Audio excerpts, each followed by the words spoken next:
আসসালামু আলাইকুম দর্শক, আমি ডাক্তার মোহাম্মদ জিলহাদুদ্দিন, সহকারী অধ্যাপক ও কার্ডিওভাস্কুলার সার্জন।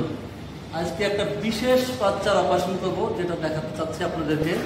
তাহলে আসুন। এই হলো আমার আজকের বাচ্চা, আজকের রুগী যাকে আমি অপারেশন করব। এই বাচ্চাটাকে আসলে সম্ভব হলে অপারেশন আরও দেরিতে করা উচিত ছিল, কিন্তু এর জন্য যদি দেরি করি তাহলে বাচ্চাটাকে আর বাঁচিয়ে রাখা যাবে না।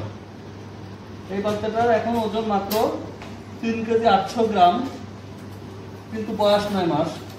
আসলে একটা বাচ্চা যখন ভূমিষ্ঠ হয় তখন সাধারণত এই ধরনের ওজন থাকে, কিন্তু এই বাচ্চাটায় 9 মাস বয়স ধরেও ন্যূনতম ওজন বাড়াতে পারেনি, বরং মাঝখানে তার ওজন একটু বেড়ে 4 কেজি পার হয়েছিল, কিন্তু এখন সেটা আবার কমে গেছে। এর কারণ হলো তার হার্টের অত্যন্ত জটিল রোগ, অনেক বড় একটা লার্জ বিএসডি আছে এবং সেই সঙ্গে আরও কিছু জটিলতা আছে, যার জন্য সে সময়ের অধিকাংশ সময়ই অসুস্থ থাকে। জ্বর, ঠান্ডা, কাশি হসপিটালে ভর্তি থাকতে হয়, এবং সে ঠিকমতো খাওয়া দাওয়া করতে পারে না। আর যাই বা খাবার দাবার খায় সেটা তার জীবন বাঁচিয়ে রাখার পিছনেই ব্যয় হয়ে যায়, শরীর গঠনে আর কোনো শক্তি থাকে না। এই জন্য বাধ্য হয়ে আমরা সকল ঝুঁকি নিয়ে তার বাবা মাকে সব কিছু ব্যাখ্যা করে বলার পরে ঝুঁকি থাকা সত্ত্বেও জরুরিভাবে অপারেশনের সিদ্ধান্ত নিয়েছি।